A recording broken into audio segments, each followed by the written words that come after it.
જિલ્લાના અંતરિયાળ ગામ ભદરપાડાનું નામ પણ કોઈએ નહીં સાંભળ્યું હોય, પરંતુ આ ભદરપાડા ગામમાં મહેકી રહી છે સ્વીડનના પ્રખ્યાત એન્થોરિયમ ફૂલોની ખેતીની મહેક।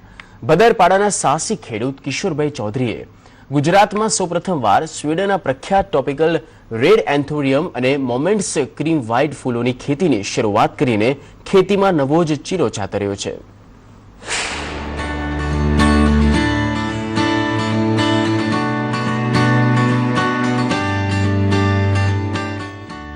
ભદરપાડા પહોંચતા સુધીમાં સારા રોડ રસ્તાના દર્શન થવા એ તો નસીબની વાત ગણાય। કાચા ધૂળિયા રસ્તા અને જૂનવાણી દુકાનોની બજાર, ગામમાં પહોંચો એટલે એકદમ પરંપરાગત ગામની ઝલક જોવા મળે। પરંતુ આજ ગામમાં વસી રહ્યા છે પ્રગતિશીલ ખેડૂત કિશોરભાઈ ચૌધરી। કિશોરભાઈએ ઇન્ટરનેટ દ્વારા માહિતી મેળવી બેંગ્લોર સંપર્ક કર્યો, સ્વીડનના એન્થોરિયમ ફૂલોની ખેતી વિશે માર્ગદર્શન મેળવ્યું અને ડાંગ જિલ્લામાં શરૂ થઈ એક નવા જ પ્રકારની ખેતી। આ માટે બનાવાયેલા ગ્રીન હાઉસમાં 3 ફૂટ પહોળી અને 1 ફૂટ ઊંચી તેમજ 30 ફૂટ લાંબી ગ્રીન નેટમાં નાળિયેરના કૂચાઓ પર ફૂલના છોડનું વાવેતર કરાયું છે। 1 એકરમાં અંદાજે 4000 છોડનું વાવેતર કરાયું છે। હવે શરૂઆતમાં તો મને પણ થોડું થતું હતું કે કદાચ થાય કે કેમ, પછી એ લોકોએ બધી ટેકનોલોજીની થોડીક વાતો કરી, મેં ઇન્ટરનેટ પરથી સર્ચ કરી, બીજાને પણ થોડીક માહિતી મેળવી અને એ રીતે પછી 2-3 જગ્યાએ પણ મેં જોયું અને પછી લાગ્યું કે આપણે ચોક્કસ એ કરી શકીશું। જો કે ડાંગ જિલ્લામાં કાયમી પાણીની ખેંચ રહે છે। ડાંગમાં ગુજરાતનો સૌથી વધુ વરસાદ પડે છે, પરંતુ પાણીના સંગ્રહની કોઈ જ વ્યવસ્થા ન હોવાથી બધું જ પાણી વહી જાય છે।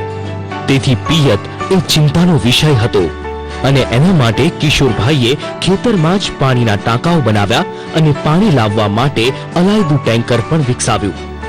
કિશોરભાઈ પાસેની નદીમાંથી પાણી ભરી લાવે છે અને ખેતરમાં બનાવેલા પાણીના ટાંકામાં તેનો સંગ્રહ કરે છે અને બાદમાં ડ્રીપ એરિગેશન દ્વારા ખેતીને પિયત કરી રહ્યા છે।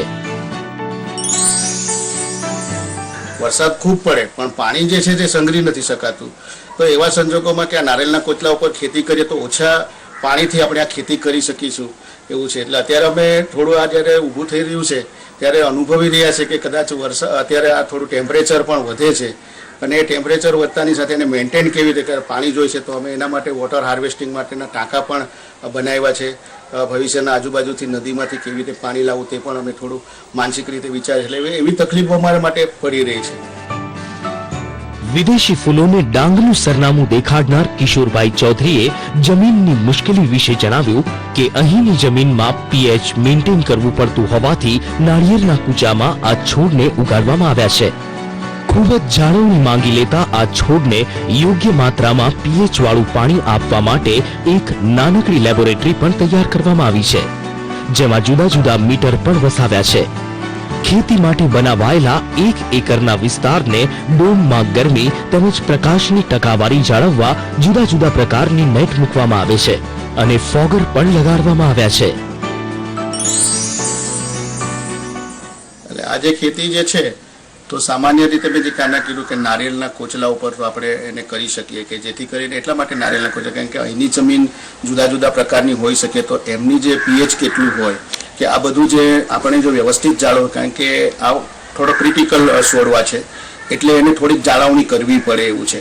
તો એના માટે શું છે કે પાણીનું જે પીએચ લેવું હોય, કારણ કે અહીંનું જે પાણી અમે જોયું તો 7 પીએચ કરતાં પણ વધારે ઊંચાઈ પહેલાં પર છે, તો એને અમે ડાઉન કરવા માટે એમ સામાન્ય રીતે 6 પીએચ જેટલું હોય એ સ્ટાન્ડર્ડ એનું માપ છે। તો એના માટે અમારે એક અહીંયા પીએચ મીટર લેવા પડ્યા, પછી બીજા જે છે તે જે એમના માટે ટીડીએસ માપવા માટેનું પણ મીટર લીધા છે કે જે અમે થોડા દિવસનું, કારણ કે અમે કેટલું જે પાણી છે એ પાણીની તકલીફ એટલે અમે કેટલીક નદીમાંથી પાણી લઈએ છીએ તો એના પીએચ જે છે તે વધઘટ થાય, ટીડીએસના પણ પ્રોબ્લેમ રહે છે, તો એને અમે કંટ્રોલિંગ લાવવા માટે એક પ્રયત્ન કર્યો છે। સાથે સાથે પછી આ જે ડોમ જે બનાવ્યો છે એમાં ગરમીનું કદાચ અહીંયા પ્રમાણ વધે એટલા માટે મેં લક્ષ મીટર રાખેલું છે કે જેના દ્વારા કેટલા એ પીપીએમનું જે છે હોય છે તડકો, તો એના માટે અમે નેટ જુદા જુદા પ્રકારની નેટ મૂકી છે, 40%, 60%, તો તે અમારે એ જે નેટ છે એ અમારે એનો વધઘટ કરી શકાય, ખેંચી શકાય એને આપેલું છે। તો એ બધી તકલીફો અમને આ રીતે પડે છે। આ ખેતી વળતરની દ્રષ્ટિએ ઘણી જ આશાસ્પદ છે। આપણા દેશમાં એન્થોરિયમ ફૂલોની ખૂબ જ માંગ હોવાથી વિદેશથી આયાત કરવા પડે છે. કિશોરભાઈએ 40,000 છોડ લગાડ્યા છે. એક છોડ પર સામાન્ય રીતે 7 ફૂલ આવે છે, પરંતુ જો છોડ દીઠ માત્ર 3 ફૂલ પણ આવે તો 1,20,000 ફૂલોનું ઉત્પાદન મળી શકે છે અને ફૂલનો બજાર ભાવ 40 રૂપિયા ચાલી રહ્યો છે. જો ભાવ નીચો જઈને 20 રૂપિયા પણ થાય તો પણ જંગી આવક મેળવી શકાય છે.